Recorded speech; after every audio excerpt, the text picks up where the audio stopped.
नारी जीवन झूले की तरह इस पार कभी उस पार कभी, और महिला अपनी शक्ति को समझे। हम लोग रहने वाले जम्मू कश्मीर के हैं। शुरू से ही मैं अपनी बात को रखने की आदत थी। बार तो मैं उपसभापति भी रही। प्री लिटिगेशन में अगर कोई मामला सेटल्ड हो गया जी, कहीं अपील नहीं हो सकता ना, सुकून मिलता है जब आप दो परिवारों को आपस में मिलाते हैं तो बहुत ही सुकून मिलता है। कोई पति पत्नी आपसी सहमति से अलग होने का, तो ये भी मामले प्री लिटिगेशन में आपके यहाँ नहीं, यहाँ से कोई टिकरी नहीं हो सकती। जो गुजारा भत्ता है जी, उसका भी निर्धारण आप प्री लिटिगेशन के तौर पर? नहीं, हम लोग ये नहीं करते हैं। जब जिले बढ़ गए तो स्वाभाविक है संख्या भी बढ़ गई। लड़कों की स्वाभाविक है, अगर बहुत ज़्यादा फीस है फिर उसको एक इतना बड़ा अमाउंट देना, ये तो मुश्किल की बात है। तो उसको नमस्कार, स्वागत है आप सभी का हमारे इस विशेष कार्यक्रम में। दर्शकों, इस समय हमारे साथ एक ऐसी महिला बैठी हुई हैं जो वकालत के क्षेत्र में उस समय आई जब उस क्षेत्र में कोई महिला नहीं आती थी, या यूँ कहें कि कोई महिला थी ही नहीं। बमुश्किल एक दो लोग रही होंगी उस क्षेत्र में। तब से आप वकालत कर रही हैं। आपका नाम है अमिता शर्मा जी, और आप उत्तर प्रदेश राज्य के गोरखपुर ज़िले में विधि व्यवसाय कर रही हैं। और इसके अतिरिक्त आपने सामाजिक और राजनीतिक क्षेत्रों में बड़ा ही बेहतर कार्य किया है।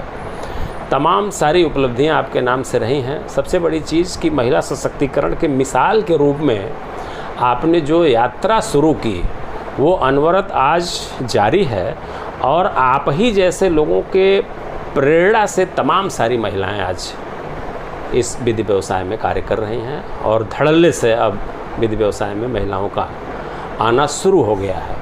इन्हीं के जीवन वृत्त पर आज हम बात करेंगे। इनसे हम जानेंगे कि कितने संघर्षों से ये मुकाम आपने हासिल किया। बाकी और जीवन के तमाम छुए अनछुए पहलुओं पर भी हम बातचीत करेंगे। तो अमिता जी, आपका हमारे कार्यक्रम में स्वागत है। हम थोड़ा सा आपका जो पारिवारिक वृत्त है, जीवन वृत्त है, उसके बारे में हम जानना चाहेंगे कि जैसे आपके माता पिता कौन थे, आपका जो जन्म स्थान है वो कहाँ था, आपकी प्रारंभिक शिक्षा कहाँ से शुरू हुई थी, ये हमारे दर्शकों को ज़रा बताइए। सही स्थिति तो ये है कि हम लोग रहने वाले जम्मू कश्मीर के हैं। जम्मू से 20 किलोमीटर आगे एक गांव है सुगेतर, जहाँ से एक दो मेल है, जहाँ से कश्मीर को और वैष्णो देवी को, वो कश्मीर की तरफ और वैष्णो देवी की तरफ अच्छा तिराहा है जहाँ से रास्ता कटता है। ठीक उसके 2 किलोमीटर पहले रोड के किनारे ही एक गांव है सुगेतर, वहीं की मैं रहने वाली हूँ। अच्छा। पर मेरे पिताजी जब शादी नहीं हुई थी, लाहौर घूमने गए थे वहाँ से, और लाहौर में ही जाके वो रेलवे में नौकरी करने लगे। नौकरी अभी शुरू ही किए थे कि तब तक पार्टीशन हो गया। पार्टीशन हुआ तो उनका ट्रांसफ़र जो है गोरखपुर को हो गया। तो किसी तरह से वहाँ बचते बचाते वो ट्रेन से गोरखपुर आए। तब उनकी शादी नहीं हुई थी, और यहीं रेलवे कॉलोनी में आके वो रहने लगे। मेरी माता जी जो थी वो रहने वाली डलहौजी की थी। अच्छा। पर पूरा जीवन उन्होंने अमृतसर में गुजारा था, और अमृतसर में ही रही थी। अच्छा। मैं गोरखपुर में ही जन्मी हूँ, और गोरखपुर में ही मेरी सारी शिक्षा हुई है। पहले रेलवे स्कूल वो प्राइमरी तक हुआ करता था लड़कियों का।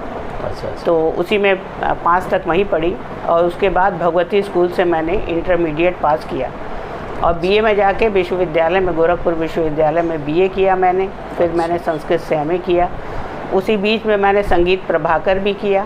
अब मैंने वहीं से एलएलबी पास किया। एलएलबी करने के बाद जो है मैंने रजिस्ट्रेशन करा लिया, और मैं 82 में पंजीकृत अधिवक्ता हो गए आप? पंजीकृत अधिवक्ता हो गए, और कचहरी के दर्शन भी किए। हम लोग 3 बहन और 3 भाई। मैं तीसरे नंबर पे हूँ। अच्छा, आप तीसरे नंबर पे हैं। पिताजी की 6 संतानें? 6 संतानें थी, जिसमें आप तीसरे नंबर? मैं तीसरे नंबर पे हूँ। अच्छा अच्छा। और 3 लोग रेल में थे, बाद में रेल में हो गए। मेरी बड़ी सिस्टर रेल में थी, मेरे बड़े भाई साहब रिटायर हो गए, वो भी रेल में थे। तो आपके पिताजी का नाम क्या था? उनका नाम था त्रिलोक चंद शर्मा। अच्छा अच्छा जी। और आपकी माताजी का क्या नाम? निर्मला शर्मा था।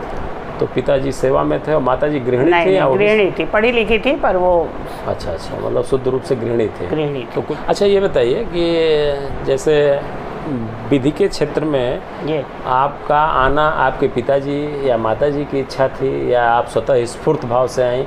क्या है विधि के क्षेत्र में आने की कहानी? नहीं, शुरू से ही मैं बहुत कह लीजिए कि हर बात को बोलने की आदत थी। मैं बोलने में अनर्गल नहीं, किसी बात को अपनी बात को रखने की आदत थी। तो सब लोग कहते थे यहाँ जिरेबाजी ना करो, जाना कचहरी, वकालत करना वही करना। हमको लगा सब लोग कह नहीं वकालत तो पढ़ने में, बाद में लोगों को लगा हम कहना ना पढ़ूंगी, मैं वकालत ही पढ़ूंगी। अच्छा। कचहरी जाऊंगी भी।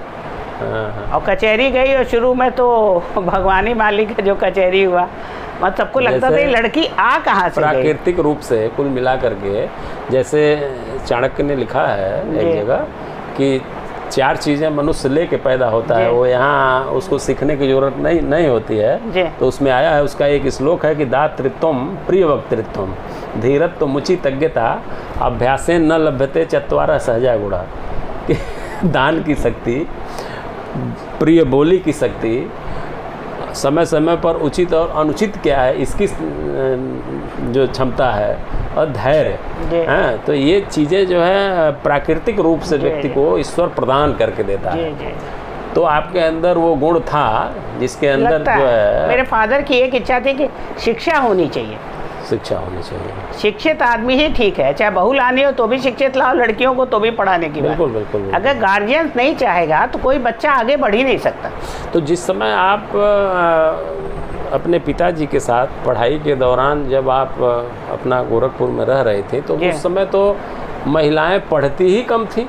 कह तो रहे हैं ये तो और आप जब कचहरी में गई होंगी तो उस समय की स्थिति तो एकदम दुरूह रही होगी। कोई महिला, तो हमें लगता है कि उस समय कोई महिला ही नहीं रही होगी कचहरी। मैं सबसे पहले जब 82 मेरा रजिस्ट्रेशन हुआ तो मैं गई। मुझे लगा कचहरी वही पिक्चरों की तरह होती है, तो कचहरी एक आध बार गई थी, पर एक आध अधिवक्ता, जैसे हमारी एक मित्र थी, उसके कुछ मुकदमे थे तो वकील साहब को फीस देने जाती थी। तो दे के वहाँ चले आते थे। तो जहाँ वो जाती थी, जिस अधिवक्ता को, उनके बगल में एक सुधा अग्रवाल जी थी। हमने उन्हीं को देखा, एक महिला को अपने पूर्व, बड़ी बोल्ड महिला थी। और वो जब आती थी सारे लोग सतर्क हो जाते थे, लगता था कोई आ रहा है, कोई जैसे मंत्री आते हैं खड़े हो जाते हैं ना, वैसे सारे अधिवक्ता लगता था कि अब आ गई। अपना खोल खाल के उनका ऊंची करता था। थोड़ा सा हम लोग ने भी एक आध बार देखा, बोलने सुन की बहुत अच्छी लगी। तो फिलहाल 82 में गए तो फिर हम लौट आए, एडजस्ट नहीं हो पाए। पर हमको याद आता है कि फिर हमको लगा कि ऐसे बैठ के तो काम नहीं चलेगा, जाना तो पड़ेगा। तो एक सीनियर साहब हमारे अब रहे नहीं, प्रसिद्ध नाथ उपाध्याय जी, मैं उनके पास गई। अब उनकी भी परेशानी वही थी, वो बरामदे में बैठते थे। ठीक है, सब लोग देखने आते थे, हमको तो ऐसा लगता है मुआयना ही करने आते थे कहाँ से आ गया कौन। पर हम भी एकदम बोल्ड होकर वहाँ बैठते, जो कहते थे सो वो ऑफिस में भेज देते थे मुंशी के साथ, जाओ फाइल उतार लेना, हमें जो समझ में आए वो भी उतार लें, और जो ना समझ में आए तो भी उल्टा पलटा कुछ कर लें, छोड़ के कर लेते थे। पर मेरे अपने मुंशी जी को वो भेजते थे 2-4 बार। उनको लगता था बड़ी तेज़ तर्रार है, क्योंकि हमको गुस्सा भी आता था, ये कोई कमेंट कर दे तो हम लोग पढ़ के आए थे विश्वविद्यालय से, बर्दाश्त होता। उनको लगता था, कहते हैं यार झगड़ा नहीं करना किसी बाबू से या किसी से, क्योंकि ऊपर वाला ऑफिस एक था, आज भी ऑफिस है वो 3री मंजिल पे। तो फैमिली कोर्ट के ऊपर, तो वहाँ पर लोग कमेंट कुछ ना कुछ आपस में बैठते थे, बातचीत करते थे, पर हमें तो समझ में आता था ये कुल मिला के हम ही को कर रहा है। हमें लगता था कि कहाँ हम आ गए। फिर हमने सोचा अगर हम छोड़ देंगे तो आने वाले दिन में कोई महिला आएगी नहीं, अगर हम नहीं टिक पाए तो। मतलब अपना स्थान आपने बनाए बिना काम चल नहीं सकता। प्रेरणा स्रोत बने। हाँ जी, महिलाओं के लिए जो मैंने किया वो यही किया। अच्छा, तो आपके जो प्रसिद्ध नाथ उपाध्याय जी थे वो सिविल के प्रैक्टिशनर थे या प्योर सिविल के थे? अच्छा। जो उनके साथ जब तक रहे हम, तब तक सिविल में ही किया। कब से आप इंडिपेंडेंट हो गए? हमें लगता है कि हम 96 से हो, क्योंकि मैं राजनीतिक थी ना। अच्छा। देखिए मेरी 2-3 चीज़ें थी। अच्छा। क्योंकि मैं जब पढ़ती थी तब रेलवे के जितने नाटक हुआ करते थे वो महिलाएं मिलती नहीं थी। अच्छा। पहले तो पुरुष ही नाटक करते थे, हम लोग बच्चे थे देखने जाते थे, महिला का रोल करते थे। पर उसके बाद धीरे धीरे अंतर आया। अच्छा। तो महिला का रोल करती थी। तो एक नाथ थी, एक मेरी मित्र शिखा नाथ थी, उसकी मदर महिला का रोल बंगाली ड्रामों में महिलाएं करती थी, वहाँ पुरुष नहीं करते थे। अच्छा। वो लोग थोड़ा एडवांस होते हैं, नाटक के प्रति उनका लगाव ज़्यादा होता है। अच्छा। एक शिखा नाथ की माँ ने नाटक किया, और महिलाओं में लगता है लड़कियों में मैंने ही किया। मेरे फादर से उन्होंने पूछा, एक मुरारीलाल श्रीवास्तव जी थे, तो तो अब रहे नहीं वो। उन्होंने कहा कि अरे तुम्हारी लड़की बड़ी तेज़ तर्रार है आपकी, और उसको कहिए नाटक कर ले। तो हम भी तैयार हो गए, उन्होंने भी परमिशन दे दी। तो मैंने तब रेलवे के कई नाटक किए। फिर मैंने अन्य मतलब कई और संस्थाओं के नाटक भी किए। अच्छा। मुझको एक बार सेकंड बेस्ट एक्ट्रेस का महिला का मुझे अवार्ड भी मिला, जो मैंने जूनियर इंस्टीट्यूट में किया था। अच्छा। अधूरा आरंभ, जब मैं वकालत करती थी उस समय अवार्ड मिला था मुझे। अच्छा। काफ़ी मैंने स्टेज किया। स्टेज करने के बाद तब तक दूरदर्शन आकाशवाणी में फिर ऑडिशन दिया, आकाशवाणी में हो गए ड्रामा आर्टिस्ट। तो हिंदी का पहले किया, फिर भोजपुरी के बिहाई ग्रेड के आर्टिस्ट हुए, भोजपुरी का ही नाटक किए। फिर जब दूरदर्शन खुला तो उस समय भी मैंने 5-6 नाटक किए। अच्छा अच्छा अच्छा। और फिर क्योंकि कानूनी जानकारी के थे इसलिए कोई और महिला बोलने वाली नहीं थी, तो रेडियो हो चाहे टीवी हो, मैं एक टाकर भी हो गई। जब वो हमें देते थे, मोहसिना खान थी, अब रही नहीं, वो हमको बहुत मानती थी। दूरदर्शन में तो रिकॉर्डिंग होती, अभी भी 6 महीने पहले मैंने किया था, वो SKS त्रिपाठी जी ने बुला लिया था। अच्छा अच्छा। तो ज्ञान दुबे भी हमेशा बुलाते रहे हैं, DS चौहान थे, वो भी, ये सारे लोग क्योंकि स्टेज से संबंधित थे, अधिवक्ता थे और एक स्टेज के अच्छे वक्ता थे। चाहे वडवानी जी की सभा हो, चाहे अटल जी की सभा हो, चाहे कल्याण सिंह की हो, चाहे शिव प्रताप जी की। तो राजनीतिक जो आपका राजनीति में प्रवेश हुआ वो कब हुआ? 89 में। अच्छा। पहली बार नगर निगम का, नगर महापालिका थी उस समय। अच्छा। तो उस समय बहुत 20 वर्षों बाद चुनाव हुआ था। अच्छा। तो अवधेश जी श्रीवास्तव जी ने, उसके पहले एक शारदा चौहान जी थी, गाजीपुर की, मंत्री भी रही हैं। अच्छा। तो वो महिला मोर्चा की प्रदेश अध्यक्ष थी। वो गोरखपुर में आई तो हमारे सीनियर साहब से अवधेश जी ने बात की, तो उन्होंने हमको बुलाया, तो कहा कि आपको महिला अध्यक्ष बना देते हैं गोरखपुर की। हमने भैया राजनीति उतनी नहीं जानते, हम तो केवल इंदिरा गांधी को सुनने जाते हैं कि महिला भाषण दे रही है, यूनिवर्सिटी से भाग भाग के सुने हैं। अच्छा। तो हम शौकीन हैं कि महिला का वक्ता या महिला की बोल्डनेस हमको बहुत पसंद आती है। कहना ही नहीं तुम कर लोगी। हम कहे तो आप बता दीजिएगा, हम भाजपा और कांग्रेस नहीं जानते, हम केवल इतना जानते हैं कि हमको महिला का बोलना ठीक लगता है, महिलाओं के लिए हम काम कर सकते हैं। तो उन्होंने हमको महिला अध्यक्ष बना दिया। तो महिला अध्यक्ष बना दिया तो हम भी तैयार हो गए। उसके थोड़े दिन के बाद ही ये चुनाव हो गया। तो चुनाव हुआ तो उन्होंने कहा कि हम उसे भाजपा से डेयरी कॉलोनी में 2-2 सभासद हुआ करते थे, तो कहे कि हम टिकट उसको जो है वहाँ से लड़ाना चाहते हैं। इसी बीच में बीरेंद्र शाही जी थे। अच्छा। तो बीरेंद्र शाही जी की भी पार्टी थी, तो उन्होंने हमको बुलाया, क्योंकि वो यति वर्मा, सती वर्मा, यति तो रहे नहीं, वो दोनों हम लोग के साथ पढ़ते थे, उनकी सिस्टर भी मेरे साथ पढ़ती थी। अच्छा अच्छा। तो उन्होंने हमको बुलाया तो कहा कि ऐसा है कि शाही जी चाहते हैं, क्योंकि अब एक चीज़ और बीच में बता दूं कि वीर बहादुर के ज़माने में लाइट एंड साउंड एक यहाँ पर ड्रामा हुआ था नॉर्मल स्कूल में। अच्छा। इंदिरा गांधी प्रियदर्शनी करके। अच्छा। उसमें इंदिरा गांधी के ज़्यादातर मेन रोल, वो लाइट एंड साउंड था, 1-1 मिनट में आपको तैयार होकर स्टेज पे चढ़ के एक्टिंग केवल करनी रहती, साउंड दूसरे का रहता था। उसमें इंदिरा गांधी का रोल मैंने किया था। अच्छा अच्छा। और उसको बीरेंद्र शाही देखने गए तो बोले उस लड़की को जो है हम चाहते हैं कि चुनाव लड़ ले। अच्छा। तो उन्होंने हमसे कहा, तो हमने कहा ठीक है चुनाव लड़। हम तो ऐसे ही समझ लिए कि जैसे बातचीत करते हैं, चलो भाई। और वहाँ मैंने उनको कह दिया और इधर हमारे सीनियर साहब ने अवधेश जी को कह दिया। अब मैं चक्कर में पड़ गई। फिर मैंने अब सोचा कि भाजपा ही ठीक है, अवधेश जी सीनियर है, हमारे सीनियर का भी सवाल है। फिर हम बीरेंद्र शाही जी के यहाँ गए, यति वर्मा से मैंने कहा भैया सॉरी माफ़ करना, क्योंकि हमारे सीनियर पहले कह चुके थे और मेरा एक सिद्धांत है कि जिसको पहले वायदा कर दो फिर मैं उसको ठुकरा। फिर सीनियर का सवाल है, तो बल्कि वो नाराज़ भी है। तो फिर वो 1-1 वार्ड से 2-2 लोग चुनाव लड़े थे। अच्छा। तो 89 में लड़े थे, दिसंबर में हुआ था चुनाव, और जनवरी में 10 या 11 तारीख को उसका रिजल्ट निकला था। उस समय रिजर्वेशन कोई नहीं था। अच्छा अच्छा। सामान्य सीट से चुनाव लड़े थे और जनता ने हमको क्या सोच के वोट भी दिया था, जबकि कोई हमको जानता नहीं था ऐसा कुछ, पर उसने वोट दिया और मतलब तो आप अच्छे वोट सभासद हो गए? सभासद हो गए। अच्छा। फिर उसके बाद चुनाव हुआ। वो सीट फिर सामान्य हो गई, पर अलग अलग वार्ड हो गया, भूतपूर्वा वार्ड हो गया।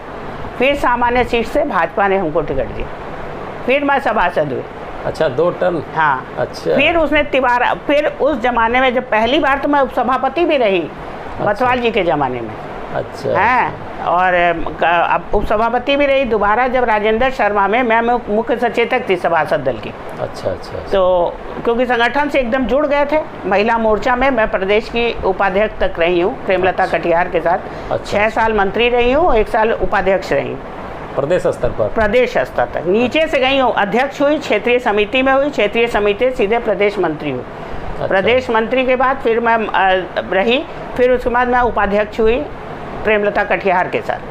अच्छा। और उसी बीच में फिर राम जन्मभूमि आंदोलन में मैं दुर्गा वाहिनी में भी इतने आंदोलन हुए, चाहे 4 अप्रैल में दिल्ली में जब गवर्नमेंट गिरी तब हो, चाहे 6 दिसंबर की सेवा हो, चाहे उसके पहले राजमाता सिंधिया का जो है जन्मदिन के समय रैली निकली थी उस समय हो, चाहे वो 92 की एकता यात्रा जोशी जी ले गए थे उसमें जम्मू तक गई, कोई यात्रा उस समय की संगठन की अच्छा। मैंने नहीं छोड़ी, पर वकालत भी नहीं छोड़ी। जब छुट्टी में गए हैं काम से तभी गए, फिर दूसरे दिन कचहरी आ गए। अच्छा। पर ब्रेक मैंने नहीं किया और शायद आज कचहरी में हूँ। जैसे बहुत लोग होते हैं कि अगर इस पेशे में नहीं है चलो राजनीति करने लग गए, जब उसी पेशे से पैसा कमा के नेतागिरी करनी है तो अपनी वकालत तो करनी पड़ेगी ना। अपना कचहरी में आई तो उस समय तो पारिवारिक न्यायालय तो ना पारिवारिक न्यायालय कुछ नहीं था। जब मैं आई थी तो जो 125 के खर्चे के दावे हुआ करते थे वो सारे के सारे मजिस्ट्रेट के यहाँ होते थे, मजिस्ट्रेट के हाँ। और जो सिविल नेचर का है, डाइवोर्स है, विदाई है, गार्जियनशिप है, ये जो भी सिविल नेचर का है वो सारे के सारे सिविल जज सीनियर डिवीजन के यहाँ होते थे। तो पारिवारिक न्यायालय जब आए उसके बाद आप पारिवारिक न्यायालय के मुकदमों को देखने लगे हैं? हाँ, असल में उसके पहले लोक अदालत जब बनी, अच्छा, जब एक्ट आया तो मैं लोक अदालत की, क्योंकि इकलौती महिला होने के साथ बहुत फायदे भी हुए तो सारे लोगों लोक अदालत का मेंबर बना दिया। अब लोक अदालत में होता क्या था कि जैसे आज लोक अदालत होती है, पहले से फाइल वाइल तैयार रहती है, कुछ रहती है, उसी हिसाब से रहता। पहले ऐसा नहीं होता था। पहले फैमिली कोर्ट का जब लोक अदालत लगती थी तो उसका एक अधिकारी और 2 मेंबर्स, तो अच्छा। मेंबर्स वहाँ के कम नहीं, समाज सेवी लोगों को, जैसे गोपी कृष्ण सर्राफ की पत्नी रही हैं, अब नहीं रही, अच्छा, तो प्रकाशित सर्राफ वो थी, अरुणा सिंह नहीं रही, वो इंटर कॉलेज की वहाँ मोदीपुर में उनका कॉलेज था, वो कई सभासद हमारी सिस्टर भी खुद, या जो सामाजिक महिलाएं थी, बोल्ड महिलाएं थी, अच्छा। उनको हम लोग ले जाते थे। और लोग पुरुषों को भी वैसे बुलाते थे जो प्रोफेसर हैं, कुछ हैं और कुछ अधिवक्ता भी। तो 2-3 मेंबर वो, और एक तुरंत उस मुकदमा जो है उस मुकदमे पे तुरंत पंचायत होती थी, बातचीत करके उस मामलों को तुरंत सलटाया जाता था। लोक अदालत में ये होता था, बहुत प्रयास होता है, रौनक लगी रहे, जैसे आज भी रौनक है, पर वो प्रयास वाला काम अलग होता था। कि एक आध मुकदमे तो ऐसे हैं, फर्टिलाइज़र के कोई अधिकारी थे, उनके पति पत्नी का काफ़ी बुजुर्ग बड़े थे, वो रिटायरमेंट के स्टेज के थे, उनमें विवाद था पति पत्नी में। उस मामले को सुरेश शुक्ला जी अब नहीं रहे, हमारे अध्यक्ष भी रहे हैं, मीडिएटर भी हमारे थे, अभी 1-1.5 साल पहले उनकी डेथ हो गई। बहुत मेहनत करते थे सारे लोग। अच्छा। और सारे लोग मिल के मामलों को सलटाते थे परिवार न्यायालय के, ये स्थिति थी। तो आज की जो स्थिति है, आज तो जो पारिवारिक मामले हैं उनकी बाढ़ से है, तो पारिवारिक मामलों में किस तरह से जो है, देखिए, जो पीड़ित लोग जाते हैं तो किस तरह से उनको त्वरित न्याय मिले? देखिए, 2-3 चीज़ें हैं। एक तो फैमिली कोर्ट से मुकदमों को जब कोई विपक्षी आ जाता है तो कोशिश की जाती है उसको परामर्श केंद्र में भेजा जाए, चाहे मीडिएशन में भेजा जाए। मीडिएशन बना हुआ है, एक मेंबर होता है। जो मीडिएटर होता है वो 15 साल के अनुभव वाला रहता है। अच्छा, हाँ, तो इस तरह हमारे 10 मीडिएटर हैं इस समय, और परामर्श में भी 4-5 लोग हैं। पहले परामर्श था, मीडिएशन नहीं था। जब हम लोग शुरू में थे तो खाली परामर्श चलता था, लोक अदालत के बाद ये हुआ परामर्श चला। परामर्श में क्या होता था, केवल फैमिली कोर्ट से संबंधित मुकदमे आते थे। उसके बाद गवर्नमेंट को लगा कि केवल परिवार के मुकदमों को परामर्श से काम नहीं चलेगा, इसके लिए कुछ और व्यवस्था की जाए। तो उन्होंने जिला विधि प्राधिकरण जब बना तो उसमें जो है मीडिएटर की व्यवस्था की। 10 मीडिएटर रखे गए। उस समय 1 महिला और 9 जेंट्स का था। अच्छा। और हम लोग फिर ट्रेनिंग किए लखनऊ में जो है, और करने के बाद 2 बार गए थे, 2 बार ट्रेनिंग हम लोग 3-4 बार किए हुए हैं, उसके बाद भी किए हैं कुछ जो सीनियर। तो इस समय आप जिला विधिक सेवा प्राधिकरण गोरखपुर में आप बतौर मीडिएटर भी, मतलब? हाँ, मीडिएटर मैं 2009 से अच्छा रेगुलर। और उस समय भी देखिए इस पर भी काम नहीं चला। गवर्नमेंट को लगा जैसे प्री लिटिगेशन है, लोग चाहते मुकदमा ना लड़ें, किसी ऐसे टेबल पे जाके बात करें, ऐसे से पंचायत करें जिससे मामला सलट जाए, बहुत लोग चाहते हैं। और FIR पहले हो जाता था तो 498 का हो गया, एप्लीकेशन ही पड़ गई तो पुलिस टांग के ले जाती थी। तो वो दिक्कत होती है। कभी कभी गलती में हो जाता था, कई लोगों ने सुसाइड भी कर लिया उसमें, या जिसके घर पे पुलिस चढ़ गई या जिसके घर के आदमी को थाने बुला लिया गया, 2-4 गालियां दे दी, वो आदमी फिर उस बहू को तो नहीं रखेगा, तो घर टूटने लगे। तो ये हो गया 7 साल तक की सज़ा के अंदर के जितने लोग हैं ऐसे अपराध जिसमें 7 साल की सज़ा होनी है, वैसे अपराधों को पहले मीडिएशन कराया जाए। एप्लीकेशन हो चाहे FIR हो, बिल्कुल, चाहे अंतरिम जमानत के बाद की स्थिति हो, तो सारी फाइलें मीडिएशन सेंटर जाती हैं। अच्छा। तो वो सारा कुछ होता था। फिर भी गवर्नमेंट को उसके बाद भी लगा कि ये तो एक प्रक्रिया आगे बढ़ गई है, कोर्ट तक चली गई है, तो उससे थोड़ा सा और टूटन हो ही रही है।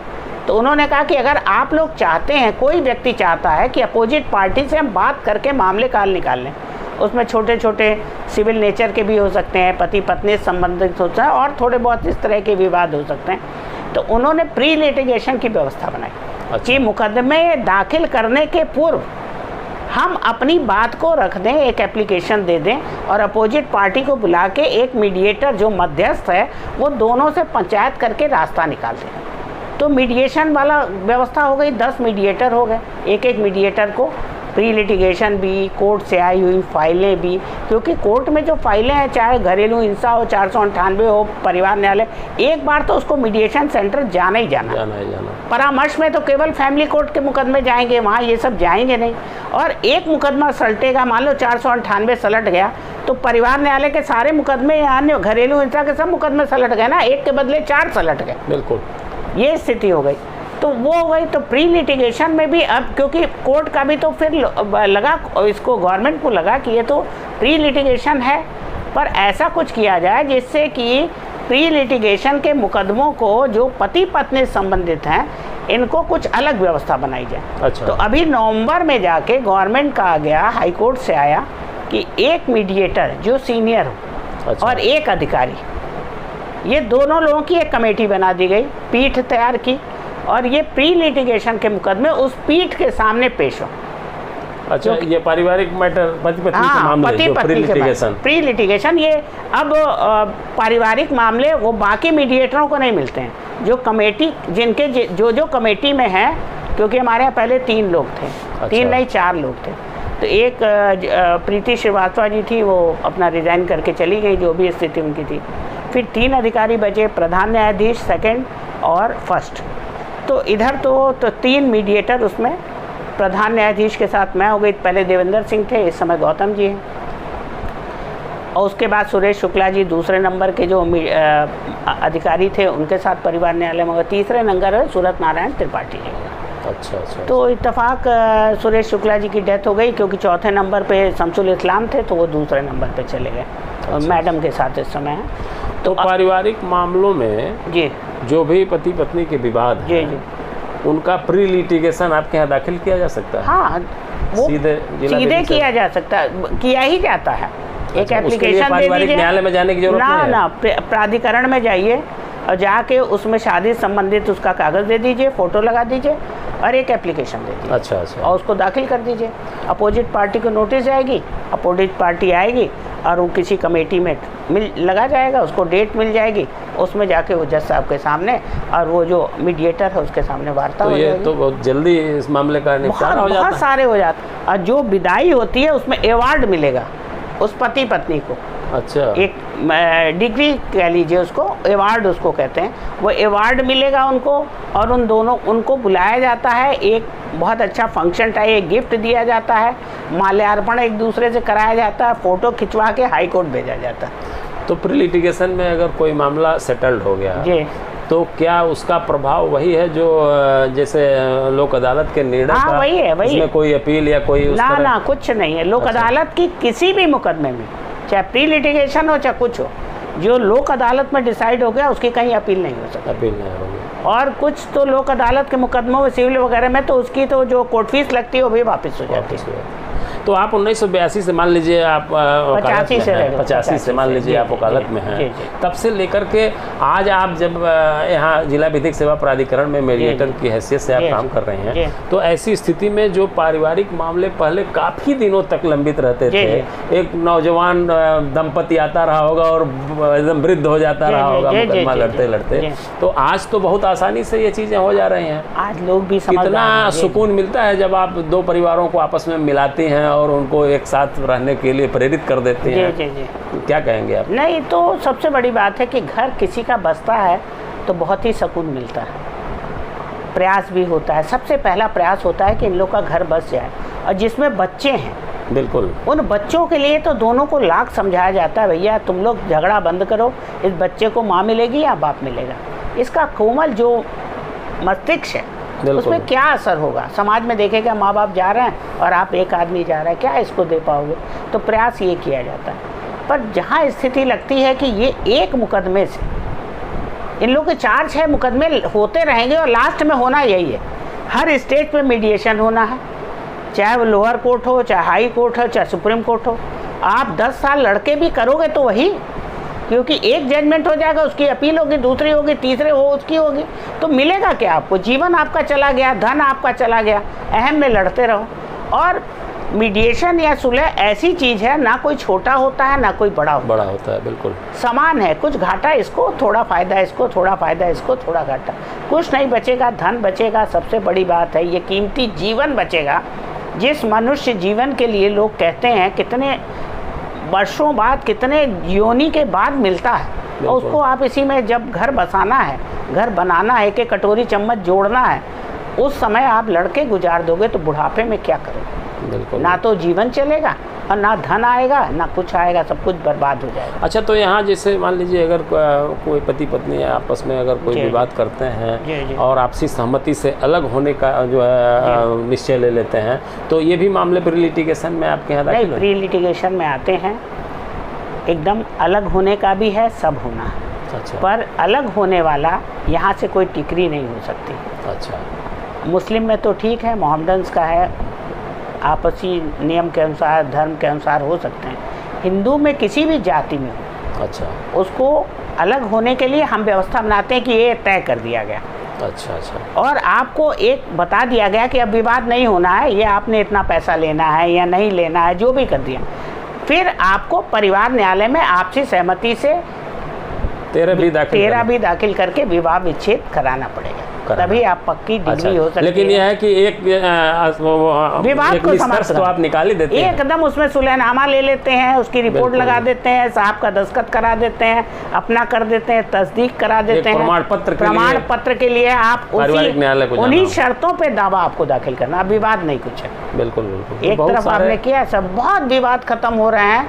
पिछले बार तो हमने लोक अदालत में 23 खत्म कराए थे। मीडिएटर की हैसियत से आपके पास तो मामले आते हैं जो न्यायालय आपको सुपुर्द करती है या जो प्री लिटिगेशन दाखिल होते हैं, लेकिन एक अधिवक्ता की हैसियत से अगर आपके पास मामले आते हैं इस तरह के, तो उसका निस्तारण आप कैसे करते हैं? नहीं, उसका निस्तारण भी उनको दाखिल कर देते हैं जब उनको भी आ जाते हैं लोग। अब भाई हम उतना झगड़ा कराने वाले हैं नहीं।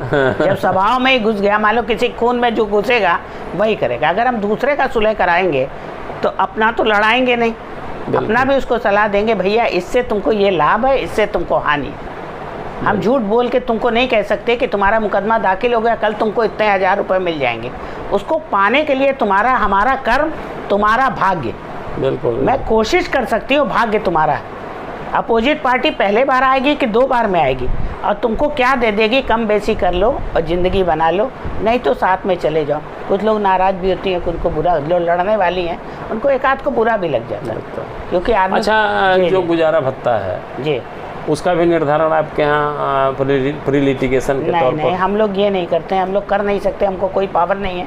हम एक तय करा सकते हैं, हम तय करा सकते हैं। अगर छुटकारा होना है तो मान लीजिए एक ने 20 लाख मांगा, दूसरा 1 लाख से शुरू हुआ। हम लोग को यही ट्रेनिंग में सिखाया भी गया। 20 लाख को धीरे धीरे अलग बैठा के, इधर बैठा के उधर, उसको नीचे लाएंगे, नीचे वाले को अच्छा बुरा समझा के ऊपर लाएंगे। जब दोनों का एक लगा कि मान लीजिए 8 लाख और 6 लाख है, बिल्कुल बिल्कुल, अब एकदम गरम है हथौड़ा, मारना है आपको गरम पे, आप एक ही सलाह दे सकते हैं, भैया आधा छोड़ दो, आधा बढ़ जाओ। बिल्कुल। 7 पे कर लो, ना 6 ना 8। तो कभी कभी एकदम सटीक वही बैठता भी है, पर उसको पहले उस लेवल तक लाना पड़ता है। बड़ी पापड़, 1 डेट में, 2 डेट में, 4 डेट में, बहुत कुछ सुनना पड़ता है, सब कुछ है, नाराज़ भी लोग होते हैं करके। पर धीरे धीरे जब उनको एहसास होता है घर जाके कि भाई पूछ लो, पता लगा लो कि अगर हम गलत कह रहे हैं कि सही कह रहे हैं, फिर उनको एहसास होता है तो वो लोग फिर तैयार हो जाते हैं। लोग चाहते भी हैं कि कोई प्लेटफॉर्म मिले, चाहते मान लीजिए कभी कभी दोनों डाइवोर्स हैं, बस सामने आके स्टाइल बघारेंगे। जब एक को अलग कर दो, एक को अलग, एक को बुलाओ, उससे पूछो, तो दिल की बात धीरे धीरे बताएगा। और इसकी बात उसको बताने का हमारा कोई काम नहीं है, बिल्कुल, उसको अपने पास रखना, तभी वो आपको बताएगा विश्वास तभी में। बताएगा, बिल्कुल। और बताता है तो रास्ता निकलता है, चाहे साथ रहने का, चाहे पैसे के लेन देन का, चाहे उनकी कोई प्रॉब्लम हो उसको सॉल्व करने का, कि ये शर्तें हमारी, थोड़ी उसकी शर्त मान लो, थोड़ी उसकी शर्त मान लो। और जब विदा उदा होके जाते हैं और वाकई घर बस जाता है तो महिला खुद ही आके कहती है, अरे अब जाना नहीं है, बहुत पैसा खर्च होता। हाँ, तब हम लोग समझ जाते हैं अब घर बस गया, अब हस्बैंड के प्रति बड़ा लगाव हो गया इसको। तो ये सब चीज़ें हैं। अगर bar council of Uttar Pradesh के बारे में मैं बात करूँ तो एडवोकेट एक्ट्स बना, इन्फोर्समेंट हुआ 1961 में। जी जी। तो उस समय उत्तर प्रदेश बार काउंसिल में 25 सदस्यों की व्यवस्था बनाई गई थी। आज उत्तर प्रदेश में 75 जिले हो गए और स्थिति यह है कि आज भी 25 सदस्य ही निर्वाचित होकर जाते हैं। और दूसरी एक समस्याओं पर मैं ध्यान अक्सर दिलाता हूं कि जो नए अधिवक्ता हैं, जब वो लॉ ग्रेजुएट बन के आते हैं कचहरी में और जब वो उनका सामना पंजीकरण से होता है तो एक बहुत भारी भरकम फीस का सामना उन्हें करना पड़ता है। तो ऐसी स्थिति में एक बहुत बड़ा संकट उनके सामने खड़ा होता है। तो उत्तर प्रदेश के बार काउंसिल के सदस्यों की संख्या 25 से बढ़ा करके जो आज वर्तमान में जिले हैं 75 हो, और नए अधिवक्ताओं का पंजीकरण शुल्क मुफ्त हो या नॉमिनल हो। क्या कहेंगे आप? नहीं, ये बात बिल्कुल सही है कि इतने बड़ा प्रदेश है, बिल्कुल बार काउंसिल, उसमें 25 सदस्य हैं, बड़ा योग्य आदमी है, फिर भी वो जीत के जा नहीं सकता, नहीं जा सकता, क्योंकि इतना धन चाहिए, इतनी व्यवस्था चाहिए कि हर जिले में वो चक्कर मार सके। बिल्कुल बिल्कुल। सबसे बड़ी दिक्कत तो ये कि एक अच्छा व्यक्ति जा नहीं सकता। और दूसरी बात है, संख्या कम है, जब जिले बढ़ गए तो स्वाभाविक है संख्या भी बढ़नी चाहिए। और नए लड़कों की स्वाभाविक है, अगर बहुत ज़्यादा फीस है तो गरीब घर से, सामान्य घर से, जैसे भी हैं, एक तो पढ़ा के किस तरह बच्चों को माँ बाप ने उस लायक बनाया, निकाला, फिर उसको एक इतना बड़ा अमाउंट देना, ये तो मुश्किल की बात है। तो उसको कम से कम जितना हो सके उसको कम करना चाहिए, जिससे कि नए बच्चे, योग्य बच्चे इस पेशे को अपना सकें और उनको ये ना करना पड़े कि बिना रजिस्ट्रेशन के जाके वो बैठें और फिर आप उनको कहें कि आपका रजिस्ट्रेशन नहीं है, कैसे आपने प्रैक्टिस कर रहे हैं। वो चीज़ तो किसी के अधिकारों का हनन होता है, नहीं होना चाहिए उन बच्चों को। आप तो भारतीय जनता पार्टी की सक्रिय पदाधिकारी रहे हैं और इस समय उत्तर प्रदेश के मुख्यमंत्री योगी आदित्यनाथ आपके शहर के हैं, तो क्या इस पर कोई, अगर आपको इस पर कोई पहल करने की नौबत आई तो मुख्यमंत्री जी से आप इस पर वार्ता करेंगे? नहीं, कर सकते हैं, हमें कोई दिक्कत नहीं है। एक अच्छे कार्य के लिए अगर मेरा कुछ सहयोग हो सकता है तो मुझे जीवन में इसमें कोई दिक्कत नहीं। बिल्कुल। एक बात और मैं बता दूं, आज भी मैं प्राधिकरण का जो कार्यक्रम चलता है, अभी महिला सशक्तिकरण का चला था, सहजनवा में कार्यक्रम हुआ, हमारे सचिव महोदय गए थे, अभी यहाँ कंपियरगंज में हुआ था, इसके अलावा चंचल सिंह थी सिविल जज हमारी सचिव थी, या कोई भी था, जहाँ भी प्राधिकरण का कार्यक्रम होता है, महिलाओं के कानूनों की जानकारी देनी या महिलाओं के अधिकारों के बारे में बताना या उनको सशक्तिकरण के बारे में सक्रिय करना, मैं आज भी इस कार्यक्रम को करती हूँ। स्टेज मैंने छोड़ दिया पर बोलना मैंने नहीं छोड़ा। आपने शुरू में बताया कि आप आकाशवाणी, दूरदर्शन, आकाशवाणी रही हूँ मैं, संगीत वगैरह में आपकी? हाँ, मैं संगीत प्रभाकर भी हूँ, क्योंकि मेरे घर में मेरी माँ बहुत अच्छा गाना गाती थी। हमारी डेरी कॉलोनी पंजाबियों की कॉलोनी होती थी, हम लोग तो तब जन्म लिया भी था कि नहीं है बहुत, तो वो मतलब जितने पंजाबी लोग वहाँ थे, अच्छे अच्छे लोग थे, वो हर भजन मंडली कार्यक्रम हो पहले उन्हीं को बुलाते थे। थोड़ा बहुत मेरे फादर भी शौक़ रखते थे, भाई लोग भी मेरे कोई बैंजो बनाने में कुछ है। हमारी सिस्टर हैं, वो भी प्रभाकर हैं, 85% नंबर की रही हैं, BA तक म्यूज़िक भी उनका था। अच्छा। और मैंने ही प्रभाकर किया है। मेरा छोटा वाला भाई है, वो यहाँ से संगीत से उसका काफ़ी रहा है। जितने आर्टिस्ट यहाँ पर आज भी हैं पुराने, चाहे नंदू मिश्रा हों चाहे कुछ हों, नंदू मिश्रा की पार्टी का उद्घाटन मेरे ही घर से ईगल ऑर्केस्ट्रा के नाम से हुआ था। मेरे बीच वाले भाई की शादी के रिसेप्शन में वो कार्यक्रम चल हुआ था। अच्छा। तो वो ऑर्गन बहुत अच्छा बजाता है, सब वाद्य भी है। इस समय वो इंटर कॉलेज में फरीदाबाद में नौकरी करता है। इस समय स्टूडियो भी उसने खोल रखा है। और बाकी बड़े भाई साहब भी बैंजो बनाने के हैं, थोड़ा बहुत है। मैं संगीत के प्रति सबको लगाव रहा है। गानों में बड़ी शक्ति होती है और बड़े संदेश छिपे होते हैं ना। और समय आदमी का ना कटे, अब TV खोल लो। हम लोग सीरियल भी देखने के शौकीन हैं, हम लोग गाने भी सुनने के शौकीन हैं। इस तरह की कोई प्रेरणाप्रद लाइन है जो आपको हमेशा आपको जीवन में प्रेरणा प्रदान करती रही हैं? कोई है तो बताइए हमारे दर्शकों। नहीं, हमको बहुत नहीं है। एक किसी पिक्चर का थोड़ी सी वैसे ही याद आता है, नारी जीवन झूले की तरह, इस पार कभी उस पार कभी, यही मीरा बनी यही सीता बनी, यही रानी बनी झांसी की।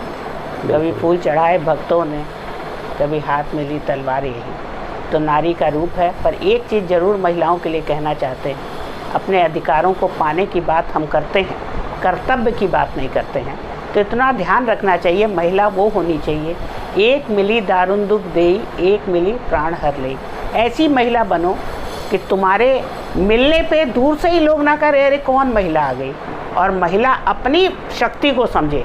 और जब पुरुष कोई काम करे, महिला मान लीजिए भ्रूण हत्या की बात हुई तो महिला ने महिला करा दी, ऐसा नहीं है। अगर आप सोच लें कि हम बहू का लड़की जांच नहीं कराएंगे, भ्रूण हत्या नहीं कराएंगे, तो किसी पुरुष की हिम्मत नहीं है घर में कि वो ज़बरदस्ती करवा दे। ये काम आपको करना पड़ेगा। अपने को लाभ लेने के लिए, अपनी वाहवाही लूटने के लिए नुकसान मत कीजिए। आप भी महिला हैं, दूसरी भी महिला है। आने वाले दिन में हमें लगता है अगर महिलाओं की संख्या कम हो गई तो इतना अपराध बढ़ेंगे, लड़कियां कम होंगी, लड़के ज़्यादा होंगे, एक नया अपराध पैदा हो जाएगा। इस पर ध्यान महिलाओं को देना चाहिए। बेटी भी लायक होगी उसी लायक, और बेटा भी उसी लायक हो जाएगा। और सम्मान करो। अच्छा, बचपन की कोई कविता याद है आपको? पढ़ाई के समय प्रार्थना तमाम सारे उठो, लाल आँखें खोलो, पानी लाई हूँ, वो तो नहीं याद है। एक तो थोड़ा सा याद, यदि होता किन्नर नरेश मैं राजमहल में रहता, सोने का सिंहासन होता, सिर पर मुकुट चमकता, बंदी गण गुन गाते रहते दरवाजे पे मेरे। एक तो ये इतना याद है। अच्छा। और एक है विचार लो कि मृत्यु होना, मृत्यु से डरो कभी, मरो परंतु यूं मरो की याद जो करे सभी, हुई ना यूं सो मृत्यु तो वृथा मरे वृथा जिए, मरा नहीं वही कि जो जिया ना दूसरे औरों के लिए। नहीं, इसमें रामनरेश त्रिपाठी साहित्यकार ने भी तो लिखा है कि निर्भय स्वागत करो मृत्यु का, मृत्यु एक है विश्राम स्थल, जीव जहाँ से फिर चलता है, धारण कर लो जीवन संबल। क्या सोच थी, क्या ये लोग थे। बहुत ही इन लोग के पास था। हम लोग के पास तो कुछ भी नहीं है, हम लोग तो थोड़ा बहुत काम। अच्छा, चलते चलते एक उन महिलाओं को संदेश जो महिलाएं विधि के क्षेत्र में अपना भाग्य आजमाना चाहते हैं, क्या कहेंगे उनके लिए? कितना बेहतर भविष्य है वकालत के क्षेत्र में? देखिए, बहुत बेहतर है। अब तो बहुत सारा जगह है। पहले तो लड़कियों के लिए या पुरुषों के लिए भी नहीं था कुछ। अब तो इतने सारी जगहें हैं, कंपनियों में जगहें हैं। आप प्रैक्टिस करते रहिए, प्रैक्टिकल आपका होता रहेगा। इस पेशे में आप निकलेंगे। अन्य कितनी पोस्टें हैं, कितनी नौकरियां हैं।